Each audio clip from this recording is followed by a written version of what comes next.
Hello everyone, welcome to my channel. તો આજે આપણે ચેપ્ટર જે નવું છે સ્ટાર્ટ કરીશું, ફેઝ રૂલ. હવે ફેઝ રૂલ છે એ આપણે અલગ અલગ સિસ્ટમ માટે એમની આપણે સ્ટડી કરવાની છે.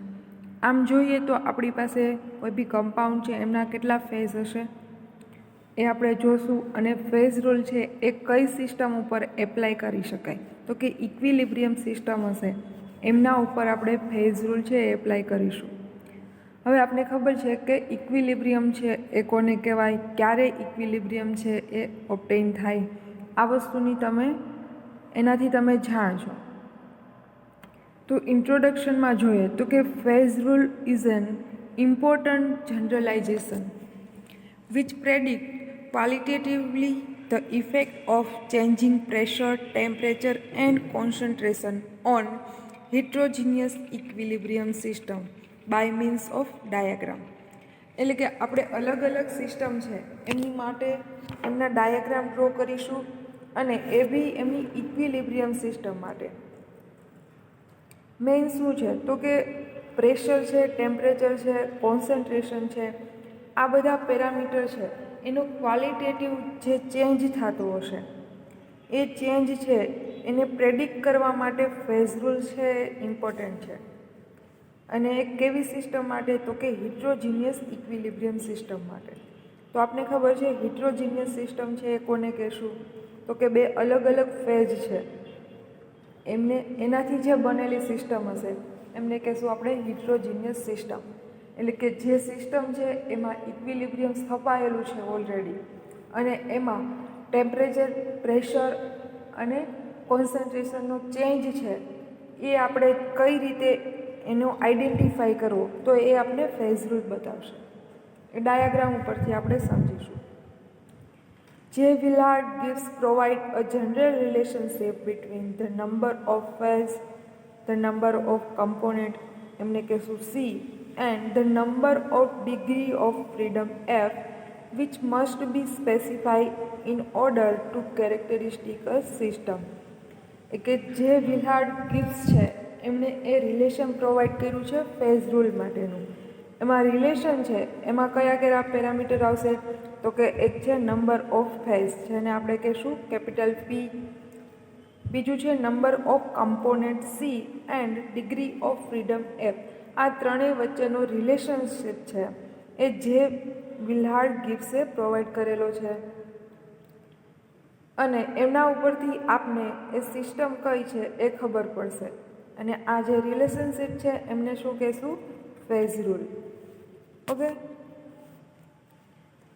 તો ફેઝ રૂલ માટેનું જે ઇક્વેશન છે F is equal to C minus P plus 2.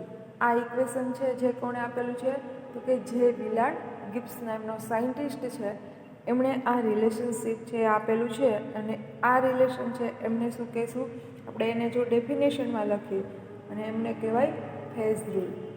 તો ત્યાં F શું છે, તો કે ડિગ્રી ઓફ ફ્રીડમ, જેના ઉપરથી એ સિસ્ટમ છે એમની ટાઈપ્સ પડશે.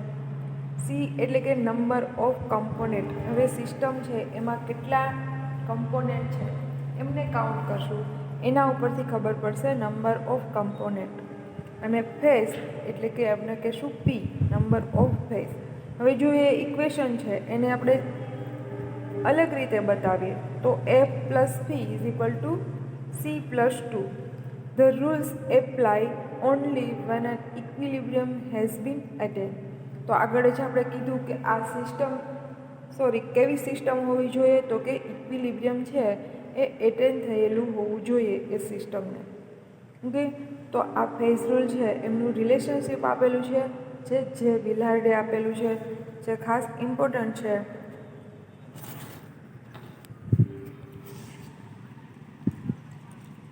હવે phase rule also known as a Gibbs phase rule. જે વિલાર્ડ ગિબ્સ છે એણે આપેલું છે એટલે એમને બીજું પણ શું કહેવાય છે, ગિબ્સ ફેઝ રૂલ. કેમ કે ગિબ્સ નામના સાયન્ટિસ્ટે આપેલું છે એટલે એમના ઉપરથી પણ એનું નામ પડેલું છે. જ્યાં તમને રિલેશન કયું આપ્યું છે, તો કે F is equal to C minus P plus 2, જે આગળ આપણે ઇક્વેશન જોઈ ગયા. જ્યાં એફ શું છે તો કે ડિગ્રી ઓફ ફ્રીડમ અથવા તો નંબર ઓફ ઇન્ડિપેન્ડન્ટ વેરિયેબલ. તો એ કેવા હશે? આગળ આપણે એમની ડેફિનેશનમાં સમજશું તો કે ઇન્ડિપેન્ડન્ટ વેરિયેબલ હશે. સી છે number of component, P is a number of phase and 2 છે એ વેરિયેબલ છે. જ્યારે અહીંયા વેરિયેબલ બે છે, ટેમ્પરેચર અને પ્રેશર છે, એ બંને વેરિયેબલ છે. ઓકે, તો જે ફેઝ રૂલ છે એમને બીજું આપણે કહેશું ગિબ્સ ફેઝ રૂલ, કેમ કે સાયન્ટિસ્ટના નામ ઉપરથી એ રૂલ્સનું બીજું નામ છે. હવે બધી ઇમ્પોર્ટન્ટ ડેફિનેશન છે એ વન બાય વન આપણે જોતા જઈએ.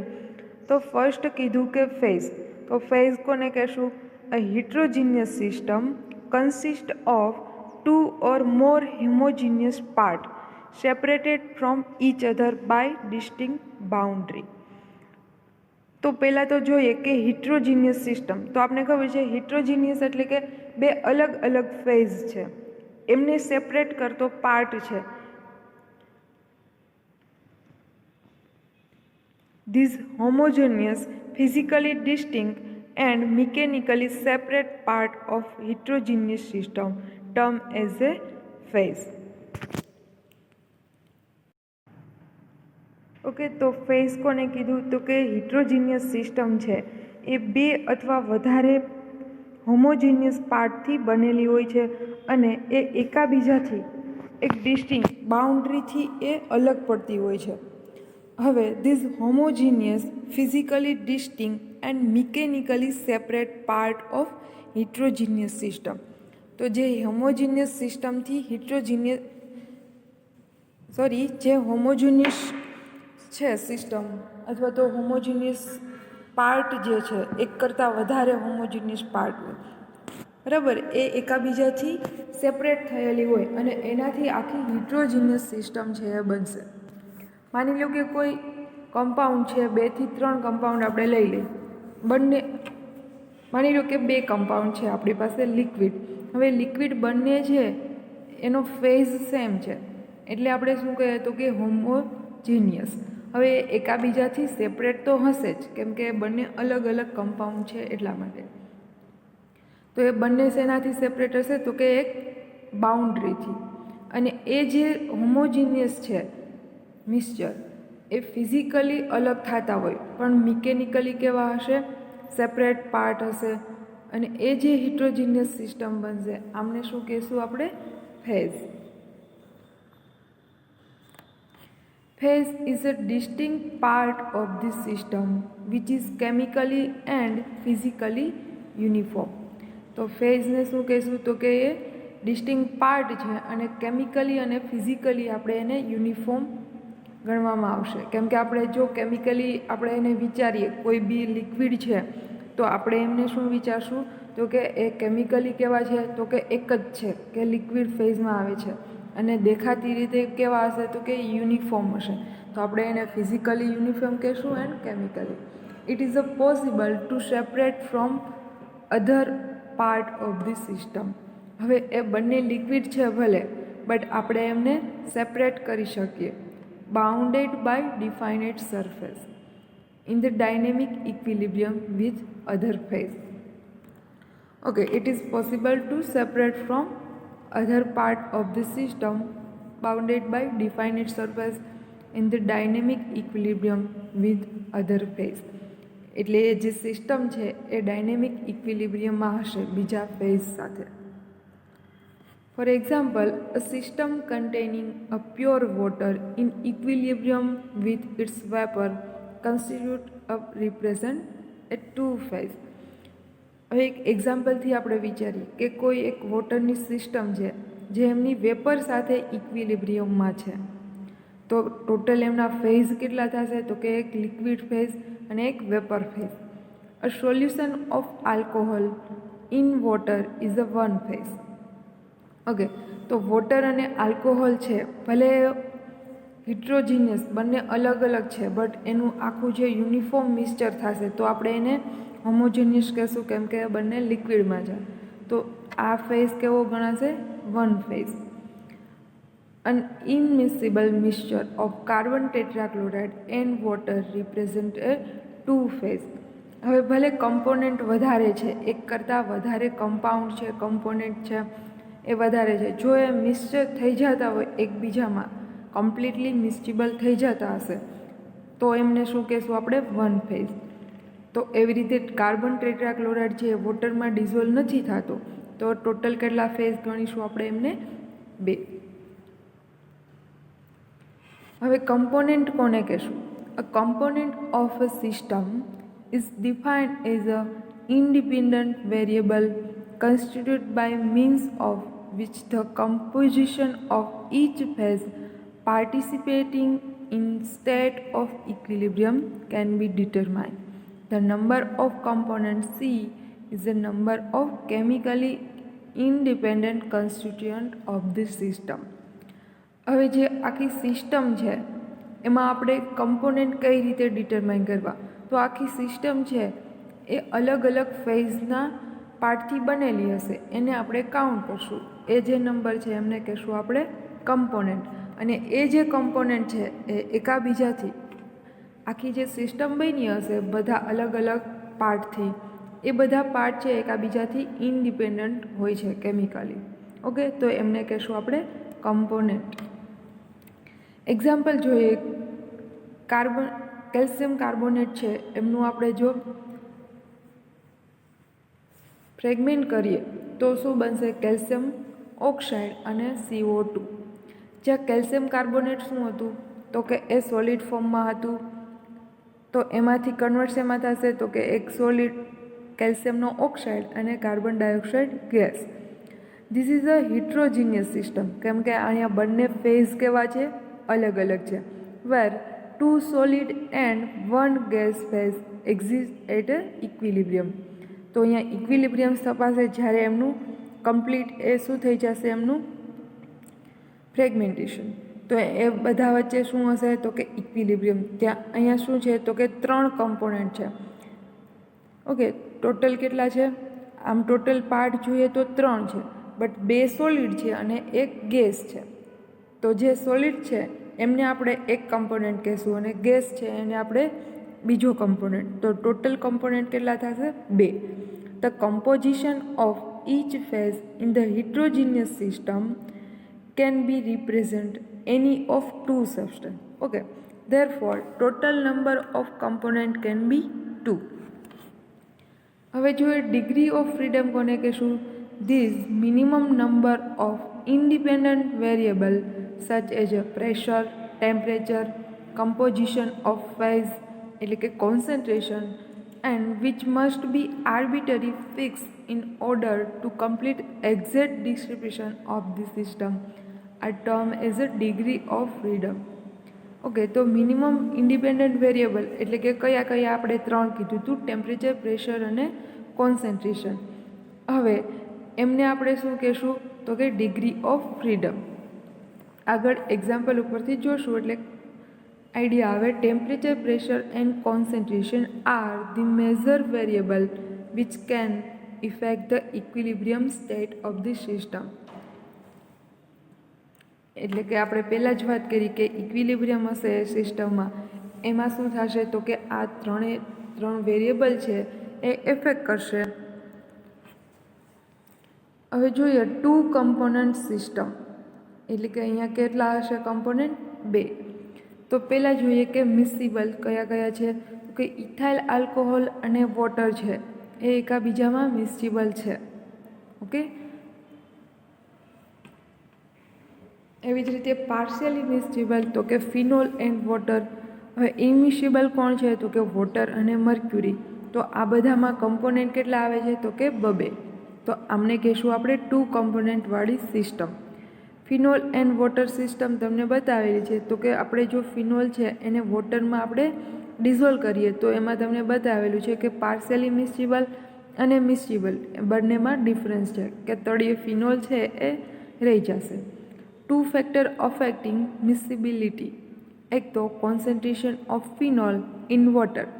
હવે કેટલા અમાઉન્ટમાં આપણે વોટરમાં ફિનોલ એડ કરીએ છીએ એના ઉપર એમની જે મિક્સિબિલિટી છે એ ડિપેન્ડ કરશે. જેમ કે જો ફિનોલ આપણે ઓછું લઈએ અને વોટરની ક્વોન્ટિટી વધારે લઈએ તો એ મિસિબલ થઈ જાય. એવી જ રીતે ટેમ્પરેચર, જો આપણે ટેમ્પરેચર અપ્લાય કરીએ કોઈ બી સિસ્ટમને તો એ સિસ્ટમ છે એ ઇમિસિબલમાંથી પાર્શિયલી મિસિબલમાંથી મિસિબલ થઈ જાય. આવું પોસિબિલિટી છે. એટલે કે કોઈ બી કમ્પાઉન્ડ ડિઝોલ્વ થશે કમ્પ્લીટલી, એ બે ફેક્ટર છે એફેક્ટ કરશે. એક તો કોન્સન્ટ્રેશન એ અમાઉન્ટ જે આપણો સોલ્યુટ છે એમની, અને બીજું છે ટેમ્પરેચર. ઓકે, હવે અહીંયા બતાવેલું છે ફિનોલ અને વોટર સિસ્ટમ. 2 કમ્પોનેન્ટ સિસ્ટમ જોઈએ એમાં ફિનોલ અને વોટર. તો પહેલાં જો તમને બતાવેલું છે ફિગરમાં, તો કે વોટર છે એમને બીકરમાં પાછું એડ કરેલું છે, જ્યાં મિક્સ શું છે ફિનોલ અને વોટર, બરાબર. અને કમ્પ્લીટલી જે મિક્સ થઈ જાય છે એ તમને અહીંયા બતાવેલું છે. લાસ્ટ જે બીકર છે એમાં ફિનોલ બતાવેલો છે. પહેલાં શું કર્યું છે, વોટર છે, બીજા બીકરમાં ફિનોલ અને વોટર, પછી કમ્પ્લીટ મિક્સિબલ થઈ જાય તો આપણે શું દેખાશે, એ મરૂન કલરનું આખું બીકર છે. ટૂંકમાં ત્યાં ફિનોલ છે એ કમ્પ્લીટ મિક્સિબલ થઈ ગયો છે.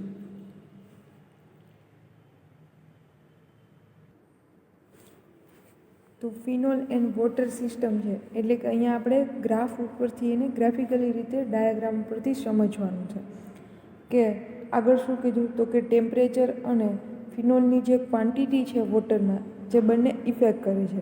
તો જે તમને ડાયાગ્રામ આપેલો છે એમાં phenol in water percentage by weight versus temperature છે, આવો ગ્રાફ આપેલો છે. તો શું થશે, તો કે જેમ જેમ ફિનોલ છે એનું અમાઉન્ટ ઘટતું જશે, એમ શું થશે, તો કે એનું ડિઝોલ્વ છે એ વધારે થતું જશે.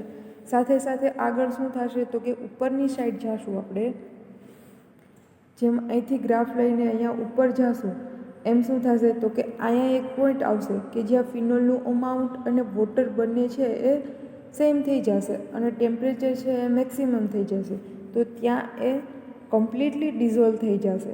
તો અહીંયા તમને બતાવેલું છે બંને વસ્તુ કે ફિનોલ છે એમને અહીંયા જો બ્લેન્ક છે એ રીતે બીકરમાં બતાવેલું છે, અને જે વોટર છે એને આ રીતે બતાવેલું છે. ઓકે, અહીંયા ઇનિશિયલ લેવલ ઉપર જો આપણે જોઈએ તો વોટર છે એનું અમાઉન્ટ છે એ વધારે હશે. જેમ કે પોઈન્ટ એ આગળ તમને કીધું છે કે અહીંયા બીકરમાં વોટર મેક્સિમમ છે, અહીંયા એનાથી ઓછું, કે જ્યાં ફિનોલ છે એ લેસ અમાઉન્ટમાં હશે. અહીંયા પણ શું છે, તો કે વોટર ઘટી જશે, થોડા અમાઉન્ટમાં ફિનોલ આવી જશે. લાસ્ટમાં ફિનોલનું અમાઉન્ટ મેક્સિમમ હશે. ઓકે, તો અહીંયા 2 લિક્વિડ ફેઝની સિસ્ટમ બતાવેલી છે. તો આગળ પહેલાં આપણે એમની થિયરી થોડી જોઈ લઈએ. Method of graphically representation for 3 component system.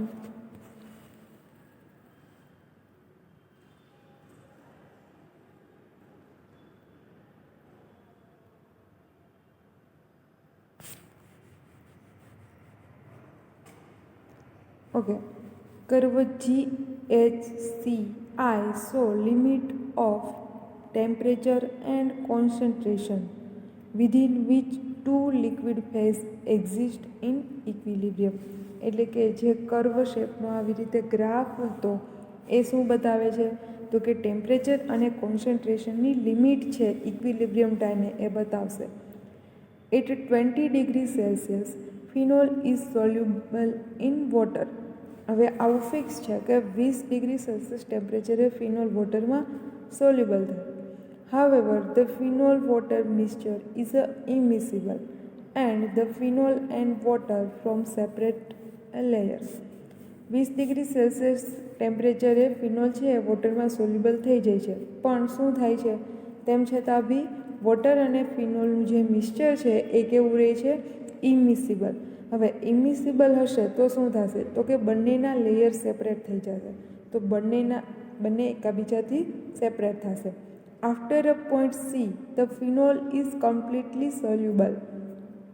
હવે એક પોઈન્ટ આવશે કે જે પોઈન્ટ પછી શું થશે, તો કે ફિનોલ છે એ કમ્પ્લીટલી મિક્સિબલ થઈ જશે વોટરમાં.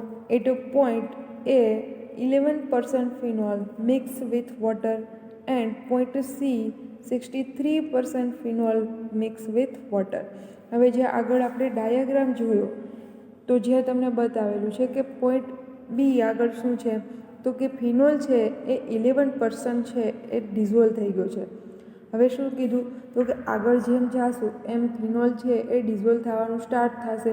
તો કે પોઈન્ટ સી પછી એ શું થઈ ગયો તો કે ફિનોલ 63% ડિઝોલ્વ થઈ જાય છે.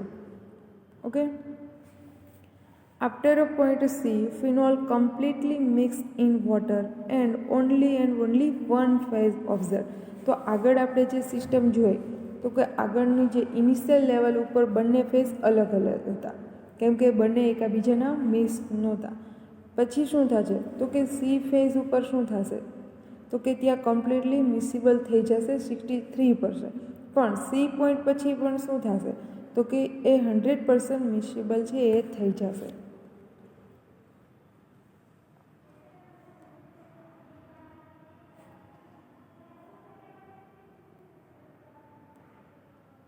ઓકે, તો અહીંયા ફિનોલ અને વોટરની જે સિસ્ટમ છે એ તમને આમાં ડાયાગ્રામિકલી રીતે બતાવી છે.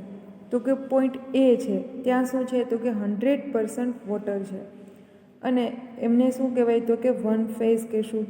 પછી શું કરશું 10% ફિનોલ છે એ ડિઝોલ્વ થશે એમાં. ફર્ધર શું થશે તો કે 11% ફિનોલ. તો ત્યાં શું થઈ જશે તો કે 11% ફિનોલ છે એના લીધે શું થશે તો કે ડિઝોલ્વ નહીં થાય કેમ કે એમના અમાઉન્ટ છે એ થોડું વધારવામાં આવ્યું. તો ત્યાં બંને ફેઝ છે એ અલગ અલગ બતાવશે. હવે શું થશે 24% ફિનોલ આપણે એડ કરીશું તો હજુ પણ એ બંને એકબીજામાં ઇમિક્સિબલ છે. ઓકે,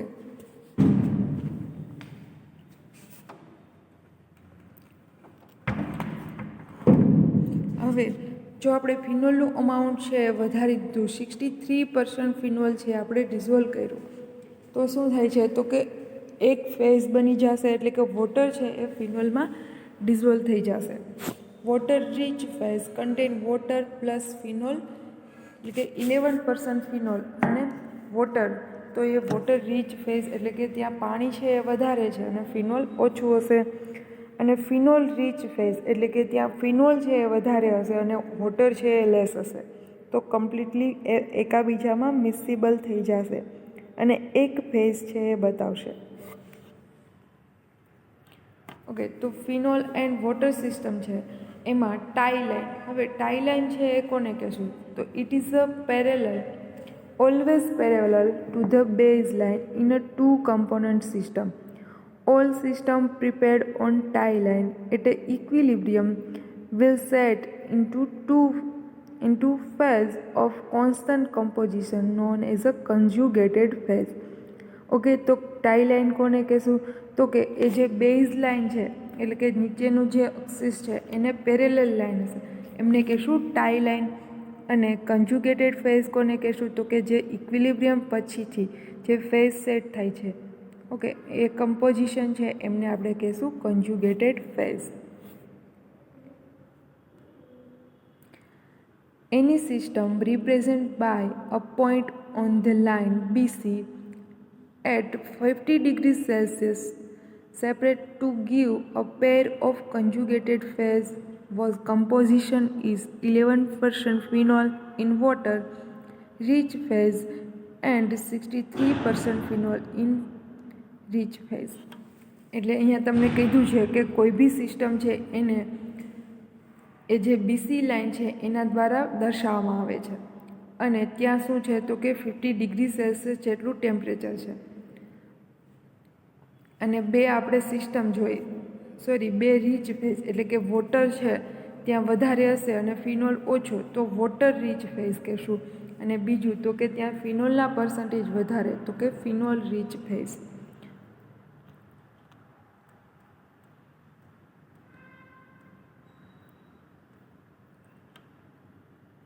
ઓકે, તો અહીંયા તમને બતાવેલું છે કે BC છે જે શું છે તો કે પેરેલલ છે આમને એમને આપણે કહેશું એમને સિસ્ટમ દ્વારા આપણે એમને દર્શાવીશું એમને કહીશું ટાઈ લાઇન. અને કન્જ્યુગેટેડ ફેઝ એટલે કે ઇક્વિલિબ્રિયમ પછીના જે ટોટલ કમ્પોનન્ટ હશે એ કમ્પોનન્ટને આપણે કન્જ્યુગેટેડ ફેઝને તરીકે કન્સિડર કરીશું. ઓકે, તો આ ફિનોલ અને વોટર સિસ્ટમ છે એ આપણે આજે જોઈએ. હવે આવતા લેક્ચરમાં આપણે 3 કમ્પોનેન્ટવાળી સિસ્ટમ છે એમના વિશે સ્ટડી કરીશું. Okay, thank you. Have a nice day.